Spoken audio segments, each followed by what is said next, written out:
My name is Sean. I'm from Tampa Bay, Florida, and what I want to talk about today is the passenger.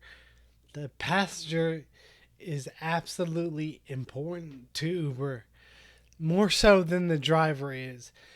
As a passenger, when you get in the vehicle, it's very important that you, number one, always tip your driver. Number two, at the end of your ride, whatever it is that you want to do, if you want to tip your driver, if you want to give them 5-star rating, do it right there in front of them, right in the car. I remember one passenger did that in all my time driving, and it was very, very powerful because you absolutely don't know. These passengers all the time, they say things like, I'm going to give you a tip. They hold the tip over your head all the time, and that tip, like, I think I read somewhere like 30% of the time tips actually happen.